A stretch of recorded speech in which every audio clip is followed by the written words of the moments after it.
Good morning and good evening, everyone. Thank you for joining this webinar. I'm Dhyanesh, Product Manager here at Grey Campus. Before we get started, a few housekeeping notes. All of your lines are muted by default, but we'll have some time in the end for questions. Please use the Q&A panel to post your questions.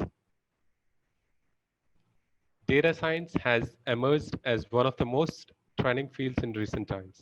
It's growing at an amazing pace, and so is the demand for data scientists. The role of data scientist is extremely dynamic. No 2 days are the same for them, and that is what makes it so unique and exciting. Since it's a new field, there's both excitement and confusion about it. In this session, we focus on clearing those data science myths. The topic of today is data science in 2020, myths and facts, and also how Grey Campus programs developed in collaboration with IBM can help you accelerate your opportunities in data science. It is my great pleasure to introduce our esteemed speaker and course advisor, Joe San Pietro. As a corporate trainer, Joe leverages his Microsoft certified trainer expertise to deliver Microsoft's AI and data engineering courses to management teams across many sectors. Joe has also taught data science and software engineering at well-known boot camps. As a practitioner, Joe's sweet spot is working with companies in legacy sectors such as supply chain and distribution.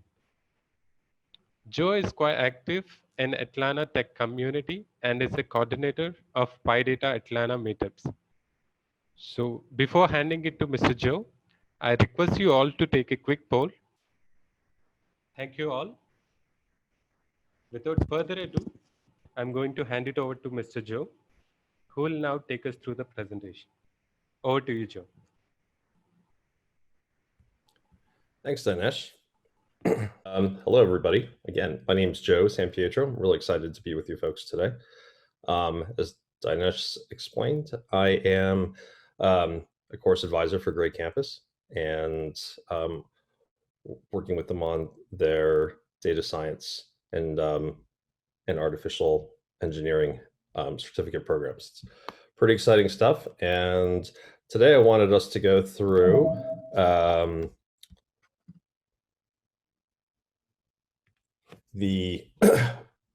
what essentially data science looks like in 2020. There's a lot of myths and facts out there, and I thought we would tackle some of them today. What I'd like to do is go through some of the slides, and then I'll stop at different points and ask you folks for if you have any questions. And then we'll do a bigger Q&A at the end.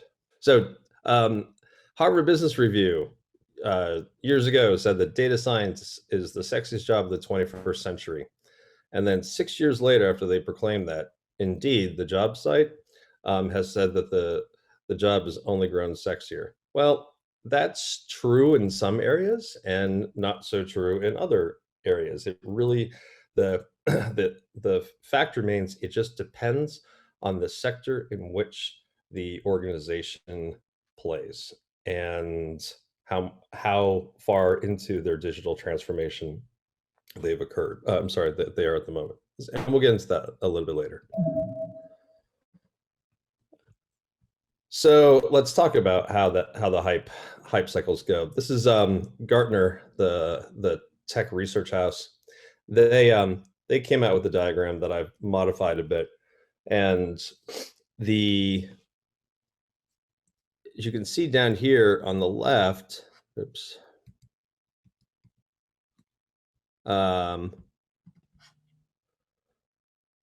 This is where interest begins, and eventually the media gets wind of a new tech trend, and then the marketing arms take over, and suddenly it's all about whatever topic. So in this case, it was all about data science, and they sent companies into this full panic and this serious fear of missing out about not keeping up with the Joneses in terms of implementing data science into their into their workflows, and they were so afraid of losing their competitive edge and blah blah blah. Yet they had absolutely zero idea what it was or what it meant. um, it's They knew that they had to somehow get involved. So suddenly you see all this hype, and all these job postings appear about how they need to hire a data scientist.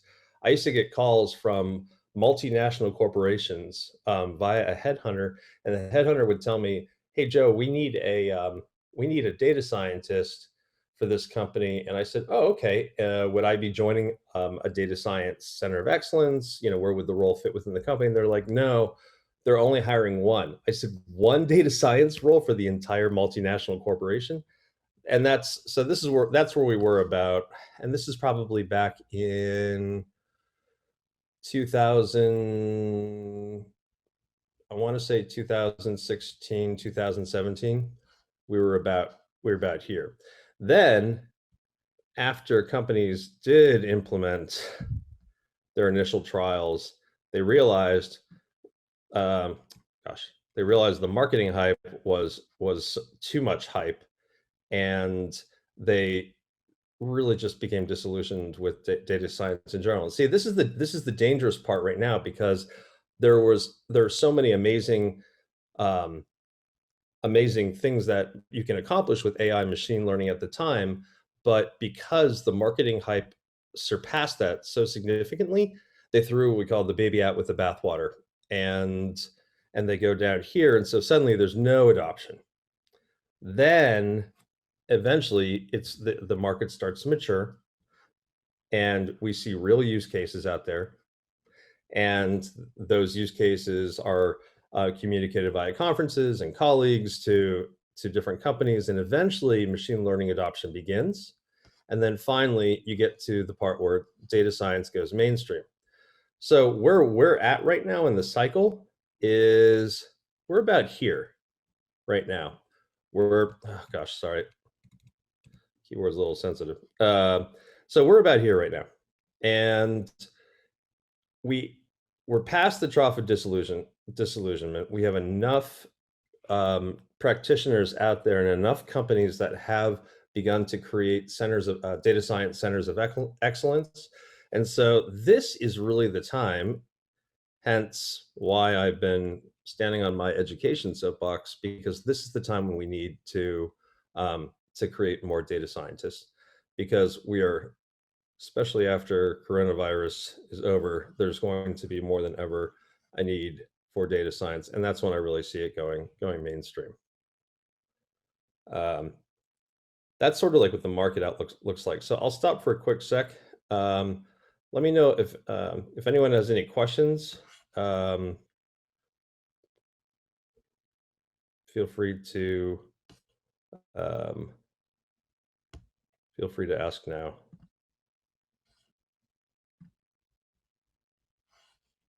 Okay. Next. So, question is, what does a data scientist do, right?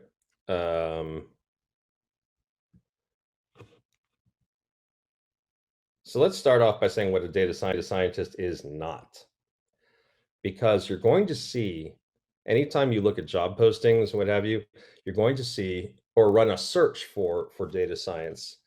And by the way, if you guys are getting any distortion because I'm talking too loud, please, the folks at Great Campus, let me know. Hate when I'm listening to a webinar and the speakers like blow my speakers out. So a data scientist is not a research scientist, nor a data analyst, nor a data engineer. But frequently, when you run a search for data scientist in job boards like Indeed or Glassdoor, et cetera, these will pop up, or you will see job listings that with the headline of data scientist, and then they immediately begin to describe one of these three positions. So first off, what is a research scientist? A research scientist is a typical concept of or construct of a scientist that we all think of, whether they be a chemist, a physicist, etc. Just like a textbook scientist. Now, there is a role called a research data scientist, and we'll talk more about that in a few minutes. Second, data analyst and data scientist are frequently confused. A data analyst looks more like a business analyst role. They are usually responsible because they handle data. They create reports and dashboards, and essentially organize the company data for whatever task that they're given. So you can see on the right here, that's a typical example of what a data analyst would do, is create dashboards for different audiences within their organization or company. But what they do not do, they don't create algorithms. They don't run. They typically do not work with machine learning or AI. And last is a data engineer. And a data engineer is also, it's part of a data scientist job, but it's not. But it is meant to be a different role, especially in larger organizations. And that's generally when you're going to see this role come up. So a data engineer's job is to create pipelines, or basically workflows that go and obtain data from external sources, internal databases, et cetera, and transform that data into a single database that is usable by a data scientist and a data analyst. So oftentimes too, they are also responsible for scrubbing the data. And by scrubbing means, data is very, very messy, especially when it comes to big data. It's usually in a very messy format, meaning if you're pulling it in from different data sources, you can have different taxonomies, different abbreviations, two columns that could be the same, mean the same thing. So all of that has to be scrubbed and consolidated so it's usable in one data set. So the data engineer role is incredibly important. Unfortunately, a lot of organizations back towards the trough of disillusionment were hiring data scientists with PhDs when they were really intending to hire data engineers. And you saw a lot of conflict in the market initially then, because the data scientists did not want to spend all their time scrubbing data. They know that's part of the job, but it ended up being 60 to 70% of their job at the time. So luckily, again, where we are in the cycle, in the hype cycle, we're starting to crawl out of that. Companies are creating these data engineering roles appropriately, and the market is starting to break itself apart. But if you see roles for a role for a data scientist, but it actually has all these traits of creating pipelines, and it's all about moving data around, the red flag is, hey, this isn't actually a data science role, it's a data engineering role. So now that we know what a data scientist isn't, let's talk about what a data scientist actually does. First and foremost, a data scientist is responsible for telling a story using data and statistical algorithms. That's their main job. So, and it's deliberately vague, and it's deliberately difficult because it requires a number of skills, which we'll get into. But it's not always clear as to what you're looking for. The best way to create a data science experiment is to come up with a business question that you're trying to answer. Like in this case, and I think most people have heard of the example about of everybody being blindfolded and trying to figure out what it is. And in this case, it's an elephant, and they feel the tail, they feel the side, they feel the ears, the tusk, etc. And that's really what a data scientist role is. They often do not know exactly what they're looking for, but they're able to examine specific pieces and then put the entire storyline together. And that's the value add. And like I said, they do that through using statistical algorithms like linear regression to make forecasts, or to use classification algorithms to decide whether or not something is an elephant or not an elephant, for instance. So let's see. Just got a note that Mariana's audio is gone. Can everybody hear me?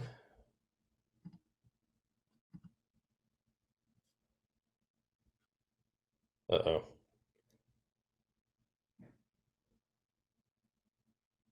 Okay, everybody can hear me. All right, great. All righty. So, all right, so let's move on to one of our myths.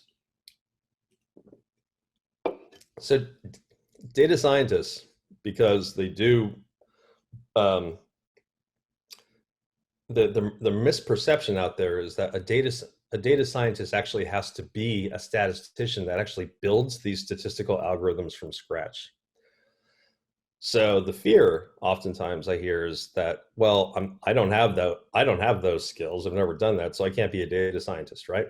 And the answer is no, that's not true at all. So that concept of a research data scientist that I mentioned earlier, that's what they do. That's what PhDs and statisticians and econometrics. I always get that. It's tough to say. I get tongue tied on that. Those folks are the ones that build the statistical algorithms. A data scientist's role is to implement those algorithms. So learn what they are and implement them into building a model so it can later be used in an application. So just because you're not a statistician or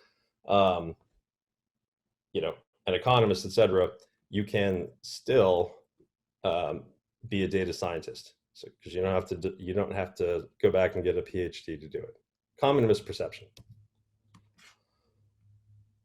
All right, so let's talk about, excuse me, there is the other side, which is artificial intelligence. So once again, we talked about essentially data science, machine learning. The intent is to be able to use machine learning algorithms to answer a business question. On the flip side, you have companies like IBM, like all the biggies, that have created their own, not only have they created their own algorithms, but they have actually built machine learning models that they have trained. And then they've taken those machine learning models and they've actually built them into services that can be used by a software developer right out of the gate. So the user doesn't even have to be a data scientist. So these are all, think of them as pre-packaged commercial services. And we're going to show some examples of what they can do. So if any of you are familiar with the concept of an API, essentially you're as a software engineer, you write an application and you send your data to these services and they'll do their things, such as giving you a sentiment score or classifying an image, etc. And let's look at some of the examples. So that's been kind of one of the bigger confusing points between what a data scientist does and someone who's using an artificial intelligence by the bigger things. One, you're building your models from the ground up using existing algorithms on the machine learning side, and on the AI side, you're actually using services that have been created by the big cloud providers. So both of them, the outcome is the same. One, though, you're building your own. The other one, you're simply sending your data to them, and they're doing the heavy lifting. So this is an example of computer vision, which is pretty cool. They are able. So in this, it's a camera that would be able to identify different vehicles that are on the street. So we have trucks and cars, and buses, and a box is assigned in the application and to identify each individual object. So the way that, just to give you a little geek moment, computer vision is somewhat of a misnomer because computers can't actually see. What they can do, though, is they examine pictures down to the pixel level. It's crazy, all the way down to the pixel level. And they can see, I mean, these softwares are coded, or these algorithms are coded to look for red pixels and green pixels and blue pixels in different combinations. And they take all those millions of pixels and combine them together and identify individual images. It's pretty cool stuff. Next, natural language processing. So this is actually one of the companies that I built is called Cognizant, not cognizant, but Cognizant. And this, excuse me, this application was designed, actually it was built initially on top of IBM Watson. And what we would do is we would crawl discussions from 20 million sources across the web, okay, looking for people who were talking about different companies. And we would take that data, clean it, send it off to Watson, and Watson would tell us whether what someone was talking about was positive or negative or just a neutral feeling. So, and then we would take all of those scores, aggregate them daily, and come up with this type of chart. It also, using natural language processing, is able to extract the main keywords, the main topics that are being discussed, and the frequency of those being discussed. So for here, obviously, we're talking about Tesla. And at the time, it was a lot of people were talking about the Model S, the Model 3, Elon Musk, Model X. Not to be, none of this is a big surprise, but what we were more interested in about was, well, what are the next range of topics? And deliveries at the time was a huge issue because the company was having problems actually ramping up production. In this case, we were also analyzing Netflix. And Netflix, most people have had some exposure to the company. So Netflix, when they release original programming, they release an entire season at once. So what we were able to do is to get real-time opinions about how people were thinking about Stranger Things and Orange is the New Black, etc. And we would aggregate those, and then we would mirror it against stock prices and sell those insights to Wall Street companies. It was pretty fun stuff, pretty cutting edge at the time.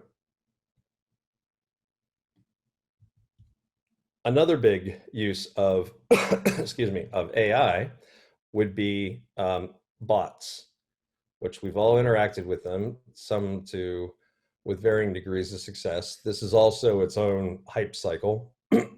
But the interesting thing about bots is that it's not actually the bot in and of itself is not intelligent. It doesn't actually use AI. A bot is simply a chat interface, like what we see here, with no smarts.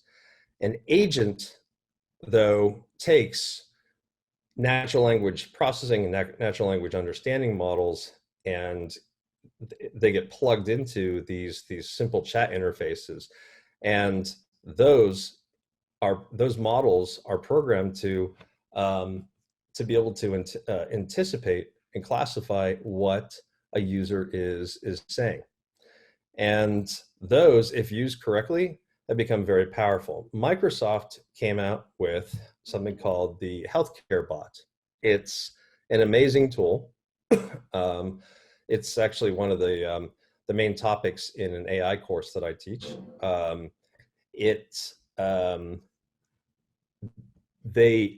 They can skin it, and they actually have COVID-19 models for symptom checkers and help finders that different organizations, including the CDC, have been using. So this was something that was off the shelf that the CDC was able to develop literally within days to create this coronavirus self-checker. And the models that they had been training for a long time have great accuracy, and these chat agents are useful. There's a number of different healthcare models that you can plug into this simple chat interface, and we found them to be really, really good. And the tool itself allows you to modify the experience quickly, and it's like I said, it's been a pretty fun part of the class that I teach there. Okay, so next, now that we know what a data scientist is not, what a data scientist is, now let's move on to what kind of background do I need? So we already talked about, you don't have to be an economist, you don't have to be a statistician. There's another myth that data scientists have to be some form of unicorn. If I see that word one more time, oh my God, so many data scientist postings say we're looking for a unicorn with with so many different types of skill sets, and they essentially, meaning somebody that has everything, and it's just simply not necessary.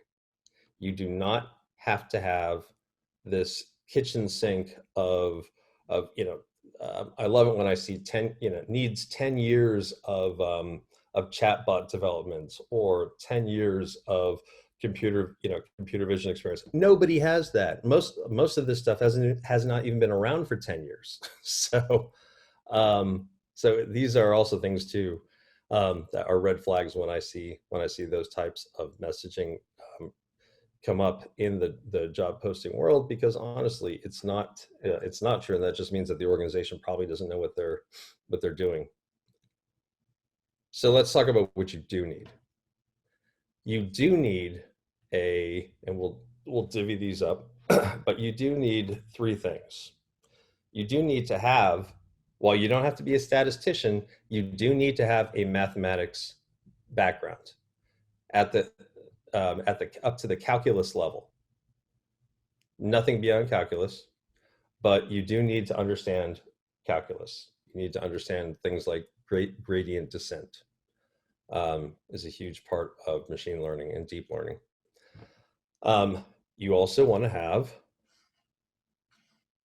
some sort of analytics background, and we'll see.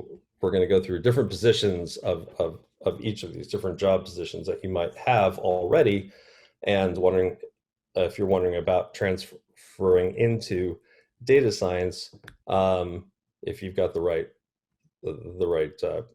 career background. And then last, coding. So some people come. Not everybody comes with all three skills. Rarely. I didn't.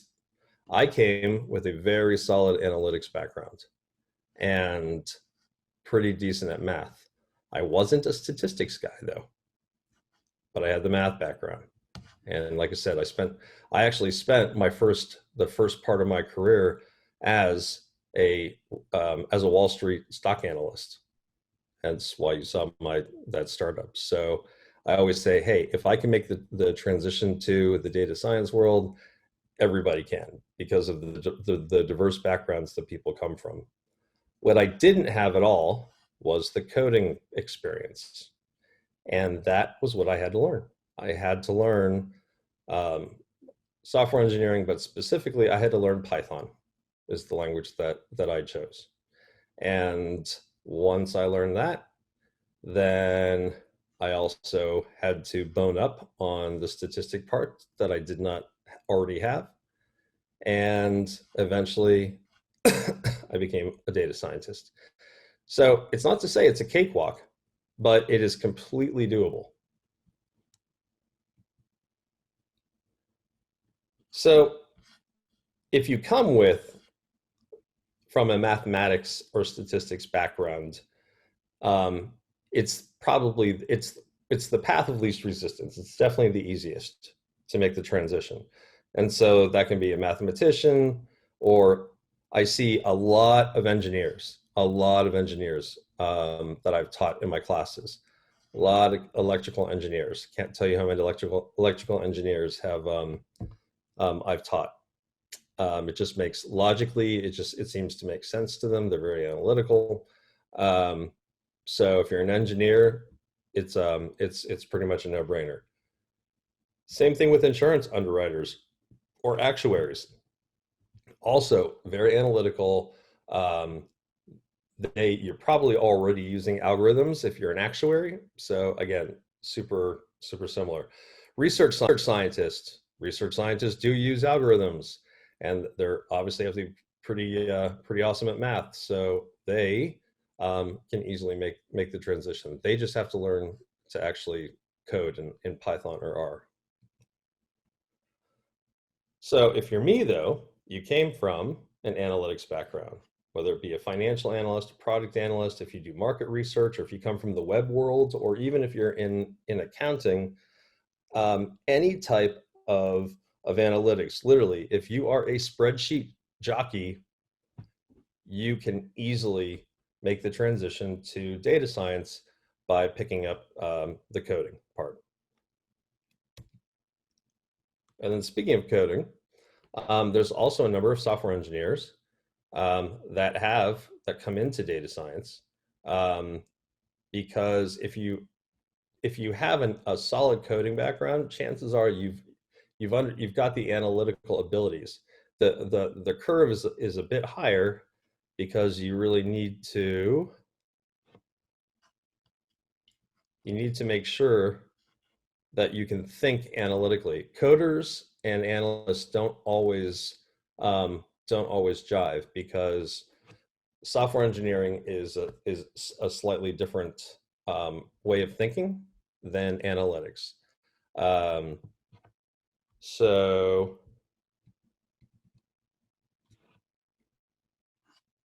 again, it's the biggest leap, but it's certainly doable. But again, it requires more intense study, because you got to pick up both the analytics and oftentimes the math side.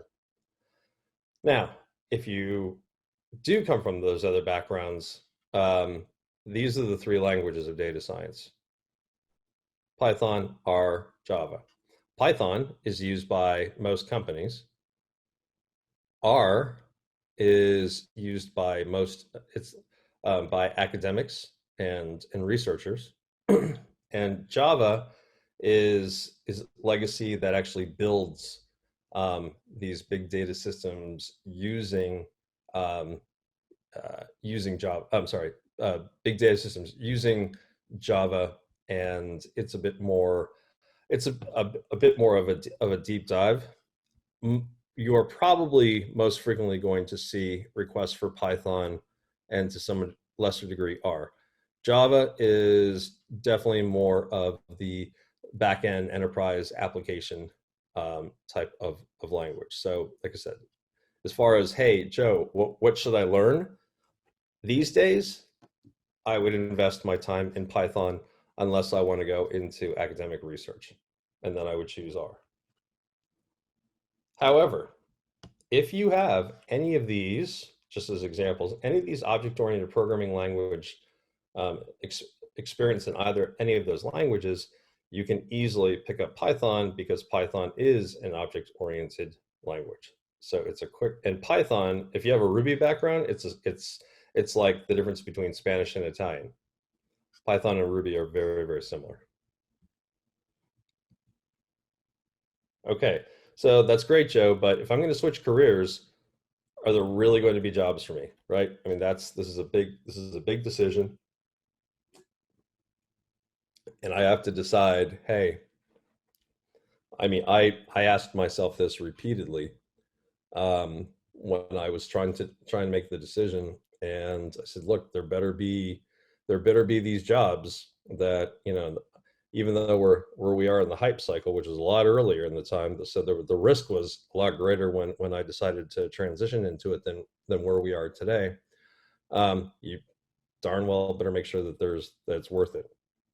So let's have a look at the job market. So the Indeed, again, the job site put together some research, and essentially remember, this is where, like I said, this is where the sort of the trough of disillusionment was, all the way up to, and they only had data through the end of December 18. You can see that job postings per million was on a steady increase. This is what you want to see in terms of any market curve. If you see what they call a hockey stick, which essentially does this, and then up here, this is dangerous because it's usually hype. So a steady climb is generally a realistic climb, in my experience. And even though that was 18, think of it as, a steady increase. This is typically, if I was looking at a number of sources out there to see what their growth rates were and projections, and it was about 20 to 25% per year that you would see increases in job opportunities. So then let's look at what pay looks like. Also a good thing, right? So as you can see, right, that trough of disillusionment, everybody was excited, and then it went down to this, and then it came back. We've hit some bumps along the way, and I guarantee that because of where we are today, we'll probably see another dip, just because nobody's hiring in these immediate months, which is why it's such a good idea to go back to school. We see essentially on balance, a steady increase in cumulative pay growth. But one thing I wanted to highlight, though, you don't necessarily have to be just a data scientist, because data analysts, you can see the curve is much higher, because companies have to learn to crawl before they walk. And so they're just discovering now how they can implement or how they can leverage the data that they have. And they have these data analysts in-house, but they're not necessarily at the point yet where they're ready to begin building machine learning applications. So right now, a data analyst's job is to essentially take the data that they have and analyze it, but their job isn't to put together forecasts and what have you. So whether or not you want to be a data analyst or data scientist, you can't go wrong. Now, another myth. Ugh. All data science programs are the same. They are absolutely not. So I've taught at a number of schools that offer data science programs, and they are not the same. And sometimes they just don't listen to me, and I feel like one of the old guys from the Muppets. It's like, you damn kids and your data science. It's like, why don't you listen to me?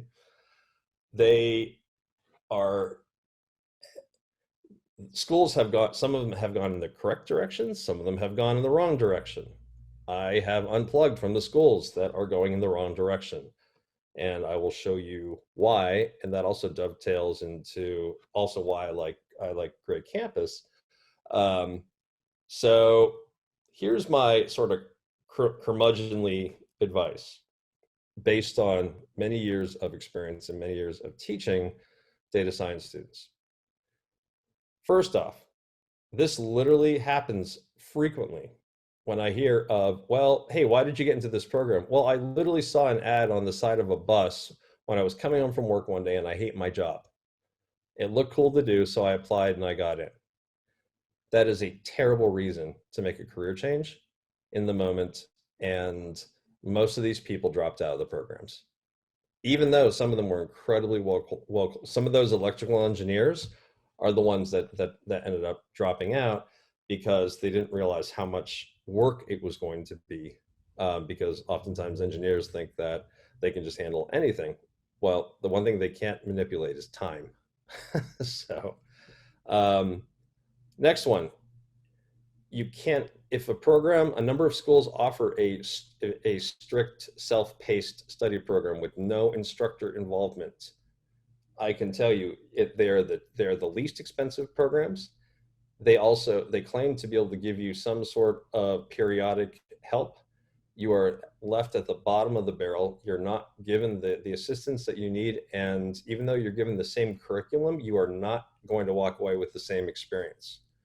Um, it's really, really frustrating when I've seen that occur. So if you're going to pursue a career in data science, please, please, please do not just go with the self-paced study programs. You have to have an instructor in the mix. This stuff is way too complicated just to sort of figure it out on your own. I mentioned time. These programs, like I don't know about you guys, but when I was like in like um, grad school, etc., it was always, hey, you got to be prepared to dedicate this number of hours to it. Well, no. um, I never thought that it was necessary to devote that kind of time. Most students underestimate that in the data science programs, because the reality is you do, in fact, when they say that it's a 25, if for like part-time programs, that it's 25 hours a week, you need to be able to devote that time, and at times more, when you're covering the particularly difficult modules. So for full-time programs, it's generally 50 hours a week, 50. And I've never seen a student be successful, no matter how bright they are, in anything under devoting 50 hours a week to a full-time boot camp program. If you don't so once we get into the math, statistics, and coding part, I've seen a number of students just crumble because they find that they hate math, they hate statistics, and they were just kind of doing it because they wanted to make because data science sounded sexy according to to the Harvard Business School articles. No one loves, well, actually, I shouldn't say that. I'm sure there are people out there that love statistics. I'm not one of them, but I do see it as I do see the beauty in how they become part of an algorithm and answer a problem. So you have to have some intrigue and enough to push you along while you're learning this stuff. Next, this is the trap I fell into initially. I thought that by simply taking a few courses on places like Udemy, that I could become a data scientist. Nope. Because you're not getting an actual curriculum. At that point, you're putting your own curriculum together, and you have no idea what you don't know and what you're missing out on. So last, and this is a big one for me, because I used to teach at a couple of the bigger schools out there that used to offer deep learning, and they removed it from their program. Do not go to a school that does not have a deep learning offering. Why? Because most of the data scientist jobs out there immediately require deep learning of some sort. Now, they may have specific areas that they focus on, but you have to have deep learning. You don't need to necessarily know what it is today. Just know that deep learning is incredibly important, and these schools have removed it because they think that it's too much to pack into a curriculum. Meanwhile, once students get out in the job market, they find that they are underprepared, because that is one of the main, nearly every, I shouldn't say every, but I would say, a good 2/3 of job postings out there are going to want you to have some sort of deep learning background. So that's my soapbox there. Now, let's talk about why I like Great Campus. So table stakes, just even, like I said, for these, to even have a certificate program, for a school to offer them, they've got to have comprehensive courseware. They've got to have expert instructors, and they definitely need to offer a hands-on approach. If they don't have those basics, then, and again, this is why you don't want to just buy courses off the shelf, because you really need that instructor in the mix. What makes Great Campus unique is that they have a partnership with IBM that, and they jointly developed the curriculum with IBM. And like I said, we used to work with IBM. They they were one of the first cloud platforms out there to introduce AI. They know what they're talking about, and so Great Campus didn't have to build this stuff from scratch, which is really, really difficult. What they did was they partnered with IBM's educational division and co-developed these types of curricula. And so you're getting that type of expert course development and expert delivery right out of the gate. Great Campus, they do have a deep learning program offering. That's the big one for me. Capstone projects, number of schools have that. It's extremely important. Only the better schools have capstone projects where you actually build something really, really great on what you've learned, based on everything that you've learned through the program at the end. You have subject matter experts, SMEs like myself, that take active roles in the programs to help guide them, so they're not off in a vacuum trying to do things by themselves. And then last, which is super important, is you want a school that actually offers career services to help you get that job. It's really daunting to try to do this on your own. Some people have an easy time doing it, some people don't. It's pretty key though, and Great Campus offers all of these. So we're kind of running a little bit out of time. I was going to go through some of the specifics of the courses, but we can actually, we're probably going to do that in next month's webinar. We're going to do these about once a month, and so these are links. In the meantime, I'll copy them and I'll put them in the chat if you want to have a. There we go. If you want to have a go at it first to have a look, that's the first one. Oops. And the second one, copy link address, paste. All right, that's the second link. So what that is they are the links to the Great Campus. See if this pops up. Hopefully you guys can see this other tab. They give you an overview of both the data science and the AI certificate programs. What we are going to dive into next month is looking at what's actually being offered and what these things mean. So like I said, we will hit that during next month.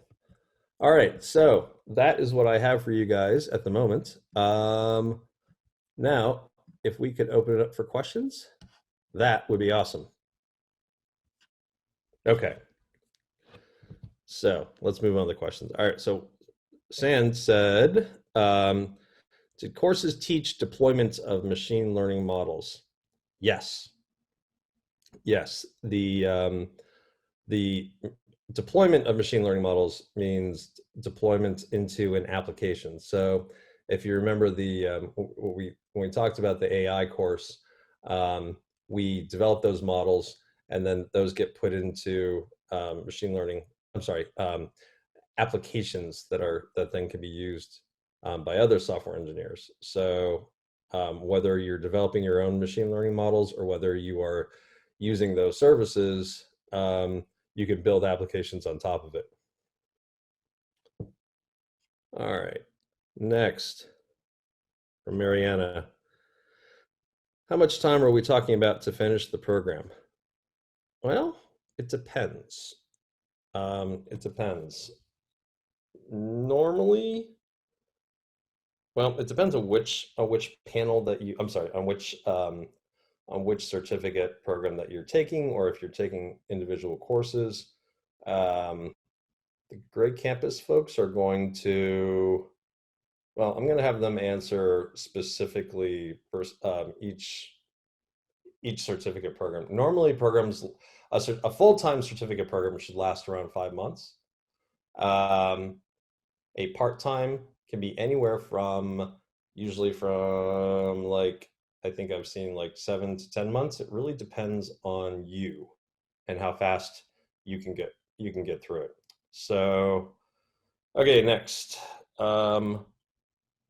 What's the difference between machine learning engineer and data scientist in terms of job responsibilities? From Durga. That's a great question. That's another combination that you often see in job postings. A machine learning engineer is essentially that data engineer role, Durga, that we talked about. It's a little bit of a misnomer because there's usually very little machine learning involved, unless you are at the some corporations utilize like big data pipelines, and they add a machine learning component to it, which is sort of out of the scope of this webinar. But think of it as a data engineer and not machine learning engineer. I always take issue with companies and colleagues when they put those two words together. Those two words aren't meant to go together. Okay. Okay. From Harundo, do you think it is sufficient to take university classes in statistics and math to find out whether I like it or not? At which point can I claim to have a background? The answer is yes. If you have the statistics background and mathematics background, like I was saying, you'll definitely be able to decide whether or not you want to move into data science, because it is so heavily statistics focused, for sure. And then also, does the hype cycle apply to all new sciences and job titles, or is it specific and special for data science?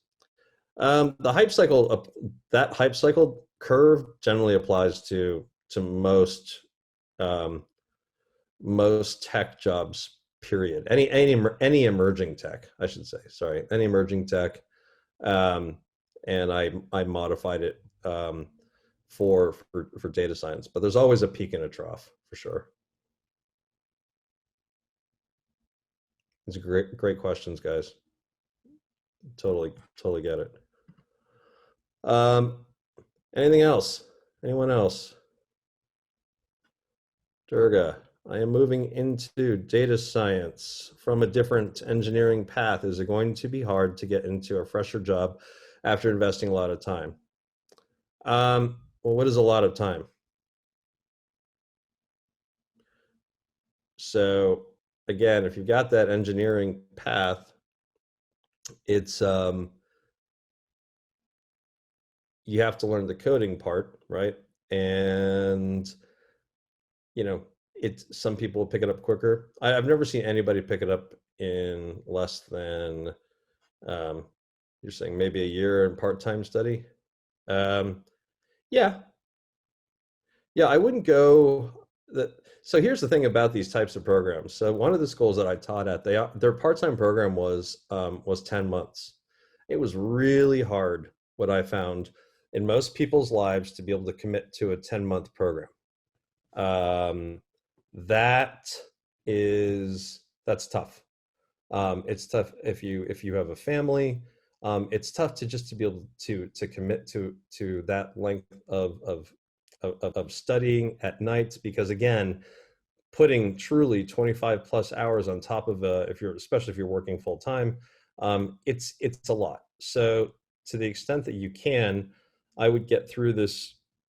I would bite the bullet up front and try to get as much done as you can as quickly as possible.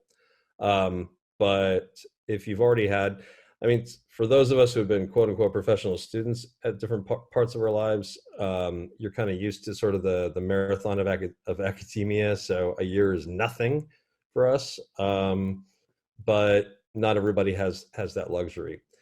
So this is what I've been telling people right now, is that, hey, I've got one person I'm advising that during this, two people actually, that during this time they're quitting their jobs and they're going into a full-time program. They'll knock it out in 3 to 5 months, and when they graduate, they will have the enough of a skill set to be a quote unquote junior data scientist, and enough to be able to get into um, to step into any roles that companies will that will put out there. The cool thing about, by the way, that companies are doing these days, which is unheard of in so many industries, is that they're actually they recognize that the folks coming out of these certificate programs or boot camps, they know that they're not going to have years of data science skills, but they do know that they have the fundamentals. Therefore, they actually train.